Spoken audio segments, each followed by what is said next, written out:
স্পর্ধা, তুই আমাকে তার কাছে নিয়ে চল, তারপর দেখাচ্ছি। সে একটা দুর্গে বাস করে, তারও আপনার মতোই চেহারা, গায়েও খুব শক্তি।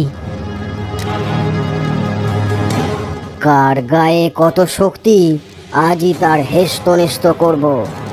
চল, তাড়াতাড়ি চল।